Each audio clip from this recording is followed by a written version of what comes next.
Jornada em busca do sentido da vida. Já encontrou o seu? Eu peço que você abra a sua Bíblia, o livro de Atos. Se você não tem uma Bíblia, peça-lhe que o Gustavo vai entregar uma Bíblia para você. É só levantar a mão, o Gustavo está pegando Bíblias ali atrás, e ele vai entregar uma para você. Se você tiver a sua Bíblia no seu celular, não se esqueça de colocar o celular no modo avião, para que o WhatsApp não fique chamando você durante a celebração. Isso não é de Deus, tá, gente? O WhatsApp durante a celebração não é de Deus. Então, bote no modo avião, e aí sim, pode abrir o seu aplicativo do celular, não tem problema nenhum. Atos capítulo 11, versículos 25 e 26.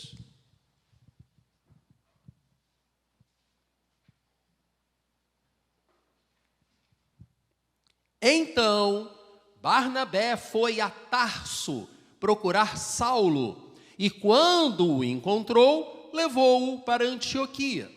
Assim, durante um ano inteiro, Barnabé e Saulo se reuniram com a igreja e ensinaram a muitos. Em Antioquia, os discípulos foram pela primeira vez chamados cristãos.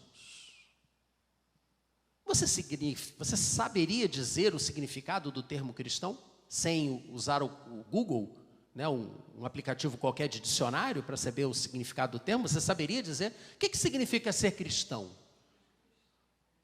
Um pequeno Cristo? Alguém que segue a Cristo? O problema é que a nossa sociedade está desvirtuando o termo e associando o termo cristão a uma pessoa boa.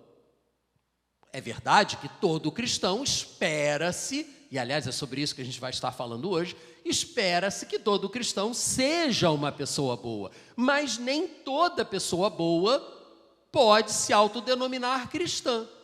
Eu vou dar um exemplo para vocês, um exemplo notório. Gandhi, o Mahatma, não era esse o nome dele, tá? Isso é um apelido, grande alma. O Mahatma, ele era um homem bom, ou pelo menos se tornou um homem bom. Parece que no início não era não, mas aí é outra história.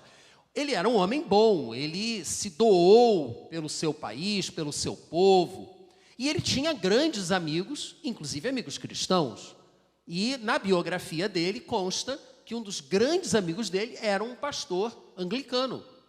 E Gandhi teria dito para esse pastor que ficou muito impressionado com as histórias sobre Jesus, e que se nós, cristãos, nos parecêssemos mais com Jesus, ele também iria querer ser cristão. Vejam, o próprio Gandhi afirmou que ele não era cristão. O fato dele ser bom, uma alma iluminada, não o torna cristão. O que nos torna cristãos é reconhecermos a Cristo como Deus, o Senhor da nossa vida, aquele que veio da parte do Pai para morrer em nosso lugar e, com isso, restabelecer a nossa relação com Deus, nos levar à adoção de filhos, como até já comentamos aqui no domingo passado. Ser cristão é ser um imitador de Jesus, é seguir aquele em quem você crê. Não adianta você se dizer cristão e não seguir a Jesus. Não adianta você se dizer cristão e não procurar ser, pelo menos procurar ser, uma pessoa boa. Vejam que o termo como ele foi utilizado, isso passa desapercebido para nós quando lemos o livro de Atos, não era um elogio. Esse texto de Atos 11, 25, 26, versículo 26 principalmente, não está elogiando os discípulos de Barnabé e Paulo por chamá-los de cristãos. O povo da cidade de Antioquia os estava achincalhando. Eles estavam sendo, no linguajar atual, zoados. porque eles imitavam Jesus. Olha os imitadores de Jesus aí. Quer uma cruz aí para você? Eu dou uma cruz para você. Não era honorífico. Eis um cristão. Não. E olha aí o cristão aqui. Num outro momento do livro de Atos, os líderes da cidade vão ao governador romano da região e dizem assim: aqueles que estão revirando o mundo, causando transtorno por onde passam, chegaram na nossa cidade, temos que nos livrar deles. Era isso que os cristãos causavam pânico, causavam transtornos, tumultos por onde passavam. Por quê? Porque eles iam aos lugares com uma proposta diferente de vida. E isso abalava o status quo dos lugares por onde passavam. Ser cristão é realmente ser um imitador de Jesus, como uma criancinha que admira o seu pai e fica imitando o seu pai, procurando fazer as mesmas coisas que o pai faz. Por exemplo, vou dar um exemplo pessoal, meu pai fumava, e muito. Inclusive, aparentemente morreu disso, né? Ele teve um câncer que é associado ao abuso do fumo. Quando eu era criança, eu ficava pegando canetinha e colocando na boca, imitando o meu pai. A gente imita as coisas boas e as coisas ruins também. Infelizmente acontece esse negócio, né? 1 Coríntios capítulo 11. Paulo falou uma coisa muito corajosa. Ele disse: tornem-se meus imitadores como eu sou de Cristo. Ser cristão é, sim, buscar imitar os passos de Jesus, as atitudes de Jesus, e precisamos olhar para pessoas que já tentaram fazer isso antes de nós e seguir o exemplo deles. É o que Paulo está nos dizendo aqui. Gente, esse é o segundo propósito, na verdade, o terceiro propósito da nossa existência. Deus nos criou para o agradarmos, adoração. Ele nos criou para fazermos parte da família de Deus, comunhão, mas Ele também nos criou para nos tornarmos semelhantes a Cristo. A isso chamamos discipulado. De ser discípulo de alguém é seguir essa pessoa, é buscar imitar essa pessoa, caminhar nos passos dessa pessoa. E é isso que nós estamos sendo chamados a fazer. E aí eu lhe pergunto, você tem buscado ser semelhante a Cristo? Porque se estamos colocando essa questão em meio a um conjunto de conhecimentos que nos ajudarão a entender o sentido da vida, é porque faz parte do sentido da vida buscarmos a semelhança de Cristo. Uma semelhança com a qual fomos criados lá no início de tudo. Gênesis, capítulo 1, versículo 26. Ali na narrativa da criação, então disse Deus: façamos o homem à nossa imagem, conforme a nossa semelhança. Fomos nós, seres humanos, criados à imagem de Deus, criados à semelhança de Deus. Não significa que fomos criados iguais a Deus. Não somos iguais a Deus. Jamais seremos iguais a Deus. Mas nós podemos ser, devemos tentar ser parecidos com Deus. Mas eu não vejo Deus, é verdade, nem você nem eu. Mas nós vemos Jesus. E Jesus disse: se você olhar para mim, você verá o Pai. Então olhemos para Jesus, busquemos a imitação de Jesus e nos tornaremos mais parecidos com Deus Pai. Porque Deus Pai, Deus Filho e Deus Espírito Santo, eles têm uma unidade mística que é incompreensível para nós, como nas palavras lá do Renato Russo, né? Como é possível três ao mesmo tempo serem um, né? Então, não tem como, realmente, humanamente falando, isso é incompreensível.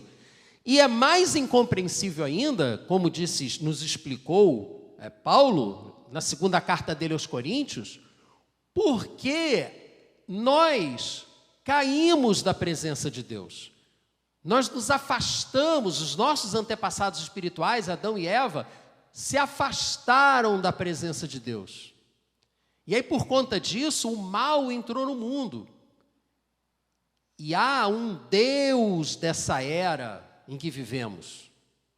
E esse Deus cegou o entendimento. Vejam que essa era que estamos vivendo já é a mesma do Paulo lá 2000 anos atrás.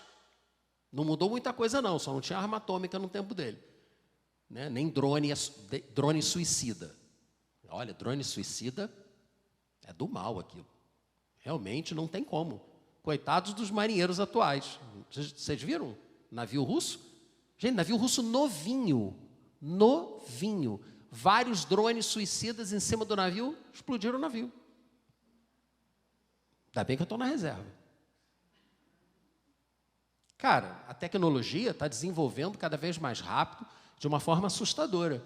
Mas o ser humano não mudou nada. O ser humano é o mesmo. A mesma luta, a mesma ansiedade pelo poder. A mesma atitude de Lúcifer, que, como diz a palavra de Deus, se elevou na presença de Deus a ponto de se achar igual a Deus. E aí ele caiu. E uma vez ele tendo caído, ele seduziu Eva, que por sua vez seduziu Adão, e os dois caíram também. Porque se vocês comerem, isso está em Gênesis capítulo 3, versículo 5, se vocês comerem do fruto da árvore do conhecimento do bem e do mal, seus olhos se abrirão e vocês serão como Deus. Ué, não é isso que a idolatria trata? Cada um buscando ser o seu próprio Deus ou colocando determinadas coisas no lugar de Deus? Aliás, fica aqui a chamada, a próxima série de mensagens, depois dessa que acaba na Semana Santa, será sobre os falsos deuses, os ídolos que nós posicionamos, situamos na nossa vida, né? A quem você serve? Mas isso é para abril. Nós fomos criados à imagem e semelhança de Deus. Essa imagem e semelhança, ela não deixou de existir. Todos nós, seres humanos, somos diferentes dos outros animais. Há animais muito inteligentes. Comentei hoje pela manhã aqui, fiz alguns comentários sobre animais muito inteligentes. As orcas, por exemplo, que se comunicam e fazem ataques coordenados, parece até drone suicida, fazem ataques coordenados e jogam foca para cima e ficam se divertindo, batendo na foca, a foca pula para um lado, vem a outra, dá uma pancada na outra, fica jogando de um lado para o outro, como se estivesse jogando ping-pong. Gente, aquele bicho não é fácil. Eles são sinistros. Nem tubarão branco se dá bem com orca. Pra vocês terem uma ideia. Eu vi uma cena agora de uma orca vindo para cima de um tubarão branco. E caraca, ainda bem que não sou eu. Loucura. E quem tem cachorro em casa sabe que eles têm emoções, têm sentimentos. Cachorro é um bicho sensível. Quem tem gato também acha que é, mas aí há controvérsias, né? Não estou aqui para brigar com você. Eu contei hoje de manhã uma piadinha, vieram puxar minha orelha, mas eu não resisto e vou contar de novo. Né? Você vai lá, dá comida para o cachorro, ele olha para você e fala assim, deve estar me dando comida, deve ser Deus. E aí ele fica te tratando como um Deus. Você vai dar comida para o gato, ele olha para você e fala, pô, ele está me dando comida? Eu devo ser um Deus. Então, e realmente foram adorados como deuses lá no Antigo Egito e tal. Então, nada contra gato, tá, gente? Por favor, não venha puxar minha orelha, não precisa, tá? Respeito. Mas são animais que têm estilos diferentes. Mas os gatos, os cachorros, as orcas, os elefantes, eles não são capazes de criar. Eles não sonham com catedrais. Eles não sonham com a vida após a morte. Eles não têm amanhã. Esses animais todos, eles vivem o hoje. Eles têm memória. Tanto que há animais que ficam traumatizados pelos maus tratos, e aquela memória fica neles. Eles têm memória, mas eles não pensam para frente. Eles não têm prospecção. Isso é uma característica única, exclusivamente dos seres humanos. Os animais não têm instinto moral. Não existe certo e errado para o animal. Na hora que as orcas ficam se divertindo com a foca, não há moral nisso, não há certo e errado nisso. É instinto. Na hora que uma zebra macho mata o filhote de uma outra zebra macho, porque ele quer se impor como único ali, ele não está fazendo isso por maldade. Aquela zebra está só lutando para preservar a sua herança genética, e isso é instintivo. Mas nós, seres humanos, temos algo dentro de nós que nos diz que isso é errado. Fazer isso é errado. Isso é um lampejo da imagem e da semelhança de Deus em nós. Há outros exemplos. Música. Mas os pássaros cantam. Sim, os pássaros cantam, fazem música, belíssima inclusive, né? A maior parte. Mas eles fazem isso por instinto. Não fazem isso para adorar a Deus, não fazem isso para ficarem felizes. É instinto. Já viram dança de acasalamento de pássaro lá da Nova Guiné? É divertidíssimo. Com a internet você vê tudo, né? Tem tudo que você quiser lá. Coisa ruim também. Os passarinhos pulando de um lado para o outro, 2 passarinhos machos pulando de um lado para o outro para ver qual... E a fêmea lá paradinha em cima do galho, olhando, para ver qual dos dois que ela vai escolher. Quem pula melhor, ela vai lá e se acasala com ele. Natureza. Nós não somos assim. E quando percebemos que uma pessoa não consegue perceber o que é certo, o que é errado, a gente vê que aquela pessoa tem um problema. Tem alguma sociopatia ali. Você não pode confiar nela. Porque para ela não existe certo e errado, existe o que ela quer. E ela vai justificar qualquer coisa que faça em nome do interesse dela. É uma pessoa que está muito afastada de Deus. E o lampejo de Deus já está quase se apagando. Sendo assim, o que significa buscar ser semelhante a Cristo? Já que é tão importante, já que fomos criados para nos tornarmos semelhantes a Cristo, não nascemos semelhantes a Cristo, temos todos esses aspectos assim, que nos tornam diferentes de outros animais, mas está muito longe de Cristo. O que devemos fazer? O que significa isso? Significa desenvolver o nosso caráter, as nossas atitudes, para que elas fiquem cada vez mais parecidas com o caráter e as atitudes que Jesus demonstrou. Para que quando estivermos juntos com o Pai, sejamos uma grande família de pessoas parecidas. Mas vejam, isso exige de nós uma decisão, uma atitude. O mesmo Paulo, novamente aos Coríntios, mas agora na segunda carta dele aos Coríntios, capítulo 3, versículo 18, ele disse assim: e todos nós que contemplamos a glória do Senhor segundo a sua imagem, de novo essa história da imagem de Deus em Jesus, estamos sendo transformados com glória cada vez maior, glória esta que vem do Senhor, que é o Espírito. Se o Espírito de Deus não habitar em nós, se o Espírito de Deus não agir em nós, os nossos esforços serão inúteis. Por mais boa vontade que você tenha, por mais resolução de ano novo que você tenha feito, você não vai conseguir. A palavra de Deus diz, inclusive, pode o etíope mudar a cor da sua pele? Pode o leopardo mudar a cor das manchas da sua pele? Nós não podemos mudar quem somos sozinhos. Mas, pelo Espírito, seremos transformados. Não é uma transformação instantânea, na maior parte das vezes, pelo menos não.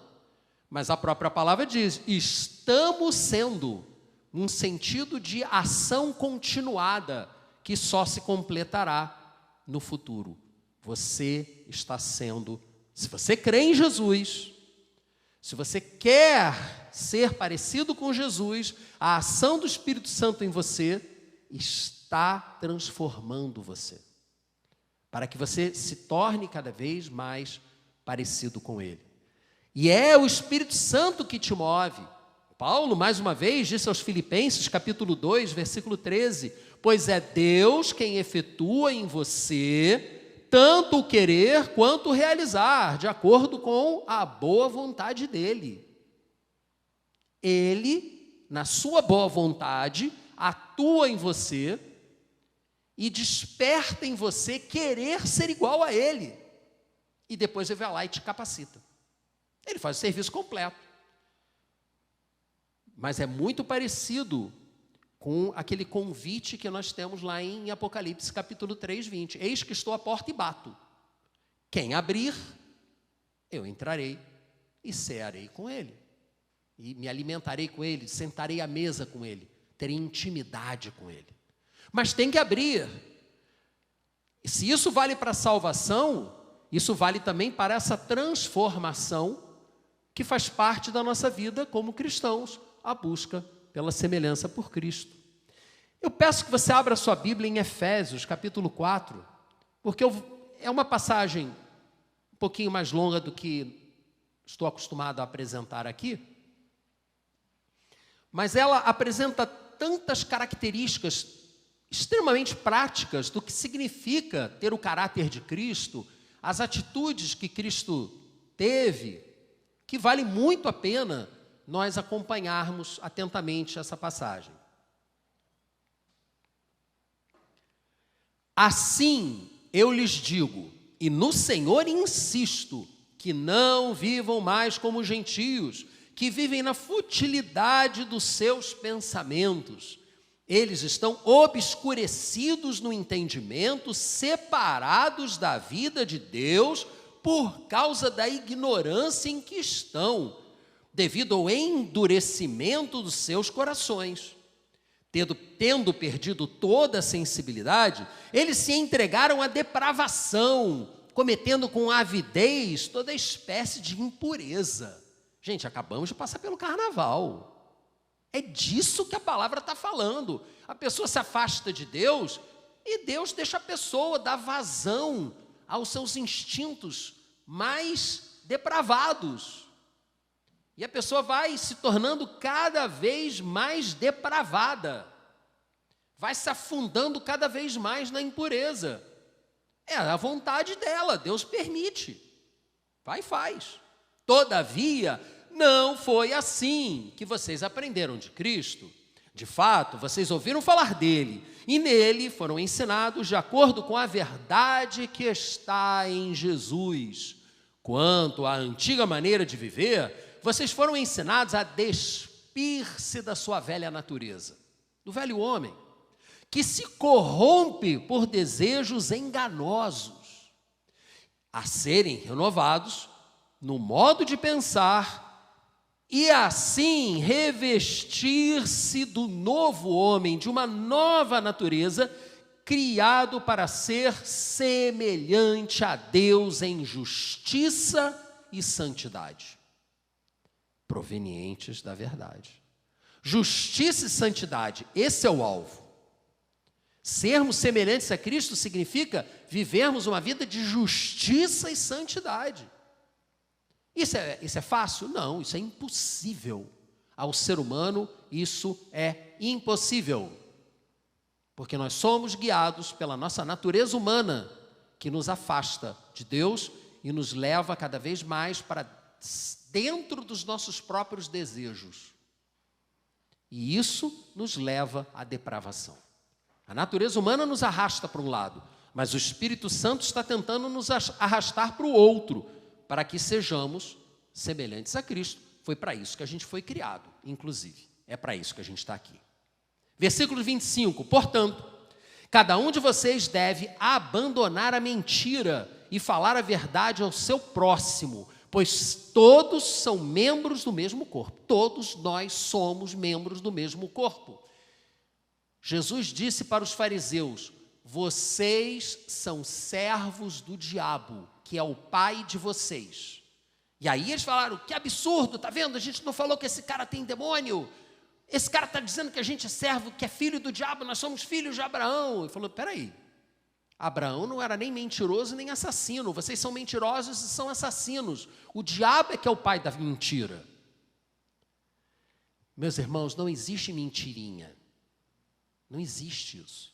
Mentira é mentira. O que não é verdade é mentira. Ficar calado não é mentir. Jesus ficou calado várias vezes. Várias vezes ele ficou calado para não produzir prova contra si mesmo. Não há problema em ficar calado. Sabe aquela história, a pessoa chega para você e pergunta assim: eu estou bem? Aí você...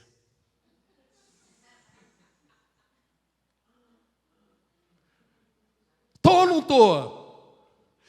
Eu acho que estão me chamando ali. Ficou implícito o que você está pensando, mas você não disse. Você não produziu prova contra você mesmo.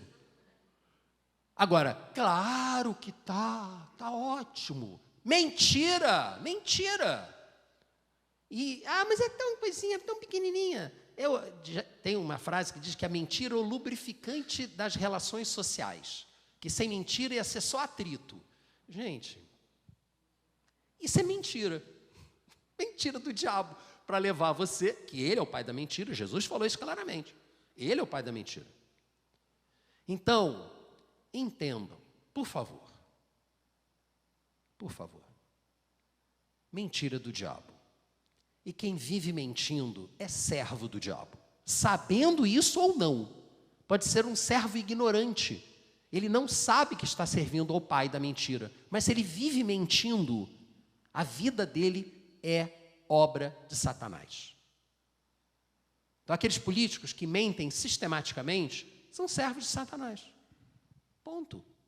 Não, mas seus ideais são lindos. Gente, não existe essa história de que os fins justificam os meios. Isso é mentira de Satanás. Você não chega a uma coisa boa para um caminho ruim. E a mentira do diabo. Não, mas com essa mentirinha vai dar tudo certo depois. Não vai. Não vai. Porque na hora que a mentira é descoberta, você vai ter que inventar outra mentira para justificar aquela. Vai por mim. Comentei num sincericídio hoje pela manhã que eu quase fui expulso da escola naval por causa de mentira. Eu tinha esse hábito. E estava desagradando a Deus, e Deus me deu uma pancada. E doeu. Doeu. Mas eu aprendi. Mentira não é de Deus. A palavra está falando claramente aqui. Abandonem toda a mentira. Falem a verdade ao seu próximo, pois somos todos membros do mesmo corpo. Mas ele diz mais: quando vocês ficarem irados, não pequem. Peraí, ficar irado não é pecado? Não. Emoção, você não tem controle sobre as suas emoções. Você não controla uma paixão. Se você tem paixão por um determinado time de futebol, por mais que ele nunca ganhe, você não consegue mudar de time. Consegue. Começou a Botafogo, vai Botafogo até o final. Fazer o quê? Fazer o quê? Então, gente, olha só. Tem coisas que a gente não consegue evitar. Mas é paixão, é paixão. Meu genro é pior que eu. Cara, que ele fica doido, eu fico até preocupado, porque ele parece que vai ter um ataque cardíaco. Ele entra, ele se grava, né, torcendo. Eu não acho que eles me assistam por aqui, né? Se assistirem foi mal, cara. Mas eu não chego a tanto, não. Mas eu fico triste. Fico triste. Por que não muda de time? Você não muda de time. Por mais que o time te decepcione. Não adianta. Paixão. A ira também é assim. A ira é uma emoção que você não tem controle. O cara te dá uma fechada, o cara pisa no teu pé, você fica com raiva. Agora, o que você vai fazer com essa raiva? O que você vai fazer com a paixão? Porque uma paixão para um time de futebol só faz você sofrer. Agora, tem outras paixões. Essas podem trazer muito problema para você. Né? Paixão pela mulher do vizinho. Isso é um problema. Muito sério. Muito sério. E acontece muitas vezes. Você, de repente, se vê apaixonado por uma pessoa e você é casado. E você está apaixonado por outra pessoa. E agora? Agora você vai ter que buscar em Deus que o Senhor te liberte daquilo. Ponto. Você não pode dar vazão à sua paixão. Assim como você não pode dar vazão à ira. Ele está falando claramente. Quando vocês se irarem, não pequem.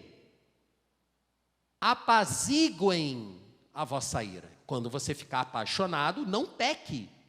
Liberte-se da paixão que não vai te levar para um bom lugar. Não deem lugar ao diabo. O diabo usa as nossas emoções para ter acesso ao nosso coração. E olha só, você não vai conseguir vencer o diabo numa disputa. Ele é muito mais inteligente do que você. Você se lembra daquela frase? Eu acho que ele foi inspirado pelo demônio para escrever aquilo. Desculpe a franqueza aqui, tá? Mas quando o Paulo Coelho escreveu a letra da música, que era cantada pelo Raul Seixas, né? Eu nasci há 10 mil anos atrás e não tem nada nesse mundo que eu não saiba demais. Ele era o diabo que estava falando ali. Não tem nada que ele não saiba mais do que você. Ele vai te dar um nó. Ele tentou dar uma volta em Jesus. Ué, mas não está escrito, não sei o que lá. Ele sabe a Bíblia muito melhor do que você. Muito melhor. Não se discute com o diabo. O diabo você repreende e sai fora. Repreende, ponto. Não dê ocasião ao diabo. E as paixões são uma porta aberta para o inimigo entrar na sua vida. Nós temos 3 inimigos, tá, gente? Falei isso aqui hoje de manhã e vou repetir que isso é importante. Não está no esboço, não. Nós temos o próprio diabo. Ele é o inimigo. A palavra Satã significa inimigo. Ele é um adversário. Nós temos o mundo, o espírito desse mundo, a cultura. E nós temos a nossa própria ganância, os nossos próprios desejos concupiscentes, nossos desejos que nos levam às paixões humanas que nos levam a querer coisas que não agradam a Deus. São 3 inimigos contra os quais nós temos que lutar. A gente consegue vencê-lo sozinho? De jeito nenhum. Não tem como. Por isso que a gente precisa do Espírito Santo. Sem o Espírito Santo não dá. E como é que a gente recebe o Espírito Santo? Crendo em Jesus como Senhor e Salvador. Até porque quem nos convence disso é o próprio Espírito Santo. Enviarei o Consolador, que os conduzirá a toda a verdade. Ele os convencerá do pecado, da justiça e do juízo. Sem a ação do Espírito Santo, nós não somos convencidos do nosso pecado. Não somos convencidos da justiça de Deus, que vai exigir punição. Não é bonzinho, não é Papai Noel, não. E não conseguimos ser convencidos do fato de que haverá um julgamento. Que seremos todos julgados. Apaziguem a sua ira. Não deem lugar ao diabo. O que furtava, não furte mais. Antes trabalhe, fazendo algo de útil com as mãos, para que tenha o que repartir com quem estiver em necessidade. Nenhuma palavra torpe. Em versões antigas era chocarrice. Eu nunca entendi o significado dessa palavra. Eu não tinha Google na época para perguntar. Nenhuma palavra torpe saia da boca de vocês, mas apenas a que for útil para edificar os outros, conforme a necessidade, para que conceda graça aos que a ouvem. Nós militares, principalmente os da Marinha, temos muita dificuldade com isso, porque na Marinha, palavrão é vírgula. Não é verdade? Não é vírgula. Então, a gente tem que ter muito cuidado, porque a gente pode se conformar com o ambiente em que estamos. E quando a gente menos percebe, está falando que não deve.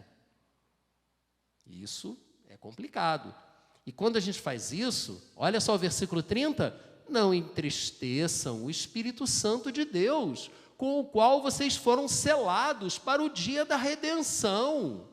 Sim, quando nós fazemos escolhas erradas, quando nós seguimos as nossas paixões, ao invés de seguirmos a palavra de Deus, nós entristecemos o Espírito que está lutando por nós. Pô, estou aqui lutando para esse cara, vai lá e faz esse negócio. Pô, caraca, de novo. Ainda bem que ele é longânimo, né? Ele tem paciência com a gente. Livrem-se de toda amargura, indignação e ira, gritaria e calúnia, bem como de toda maldade. Sejam bondosos e compassivos uns para com os outros, perdoando-se mutuamente, assim como Deus perdoou vocês. O seu procedimento tem sido como o procedimento dos filhos da luz? Você tem tentado, pelo menos, né? Não, isso é muito difícil, nem tento, nem perco meu tempo. Não, gente, nós fomos criados para sermos semelhantes a Cristo. Significa que nessa busca, com a ajuda indispensável do Espírito Santo, buscaremos reproduzir essas atitudes aqui. Como? Qual é a nossa parte? Pela ação do Espírito, mas tem uma parte nossa? Tem. É uma sinergia entre a ação do Espírito e a ação da sua vontade. Que sinergia é essa? Romanos, abra sua Bíblia em Romanos capítulo 12.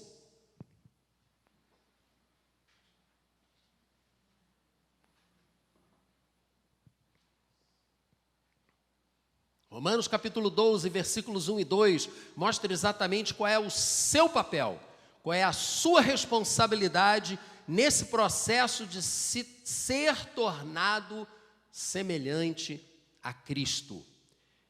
Portanto, irmãos, rogo-lhes, pelas misericórdias de Deus, que se ofereçam em sacrifício vivo, santo e agradável a Deus. Este é o culto racional de vocês. Não é irracional, não. Não é estúpido, não. É racional. Racionalmente, voluntariamente, você escolhe, você decide que quer ser semelhante a Cristo. Você entrega a sua vida nas mãos do Senhor. Você se entrega como um sacrifício vivo. Deus não tem que te matar para que você se sacrifique. Você que tem que se entregar voluntariamente. Não se amoldem, não assumam a forma, não se conformem ao padrão deste mundo. Lembrem-se, o espírito deste mundo é inimigo, é alemão, como diz o filme lá, né? É inimigo, não é do bem não. Não se amoldem ao padrão deste mundo, mas transformem-se pela renovação da sua mente. Há algumas versões que, ao invés de transformem-se, diz sejam transformados, numa forma passiva e não numa forma ativa. O verbo em grego permite essas duas interpretações. O fato é que, como eu já disse, é uma sinergia. Você age para ser transformado, mas quem te transforma é o Espírito Santo. Então, são os dois trabalhando em conjunto. Transformem-se pela renovação da vossa mente, para que sejam capazes de experimentar e comprovar a boa, agradável e perfeita vontade de Deus. E a palavra que Paulo utilizou aqui, no transformem-se, foi a mesma palavra que é utilizada na transformação da lagarta em borboleta. Metamorfose. Mudança de forma. Mas, gente, uma lagarta, aparentemente não tem nada a ver com uma borboleta. É muito diferente. Muito diferente. Então, a transformação que está sendo colocada aqui por Paulo, pela inspiração do Espírito Santo, é uma transformação profunda. Você era lagarta, mas pela ação do Espírito Santo você vai virar borboleta. Não quero virar borboleta. Tá bom, mariposa. O que for. Antes você se arrastava em cima da plantinha, depois você vai voar. Quem é que tem sonho que está voando aí? Eu uma vez já sonhei, só que eu comecei a cair, eu não gostei. Então, cara, horrível. Cair em sonho é horrível. Até comentei, essa noite tive um sonho horroroso, mas vou poupar você dele. Gente, transforme-se. Seja transformado. Haja e permita-se ser trabalhado por Deus. Nesse processo, que é guiado pelo Espírito Santo, Deus vai usar como instrumentos a sua palavra, as pessoas, as circunstâncias. Os devocionais dessa quarta semana todos tratam dessas questões que eu apresentei aqui para você. Porque você foi criado para se tornar semelhante a Cristo. E para finalizar, você que chegou à conclusão que sim, eu quero ser transformado, então eu peço para você que você abra a sua Bíblia em Filipenses capítulo 1. Filipenses capítulo 1. Porque às vezes a gente fica muito ansioso, e aí a gente acaba se frustrando, quando a gente percebe que a mudança está demorando muito a vir. Eu já fiquei muito frustrado com certas coisas que eu fiz. Pô, de novo, eu fiz isso, caraca, pensei que eu já tivesse superado isso. Isso gera frustração na gente. Então, para que você não fique frustrado, entenda: estou convencido de que aquele que começou a boa obra em vocês vai completá-la até o dia de Cristo Jesus. Aleluia. Você quer ser borboleta ou quer ser lagarta? Bicho que rasteja ou bicho que voa? Bicho que voa. O que é que te impede? O que é que te impede de entregar a sua mente a Deus como um sacrifício vivo e voluntário? O que é que te impede? Eu peço que você fique de pé agora. Eu vou orar por você, para que o Espírito Santo te revele. Não adianta revelar para mim, vai revelar para você. O que está te impedindo? O que está impedindo a ação do Espírito Santo na sua vida? Para que você seja transformado e se torne cada vez mais semelhante a Cristo.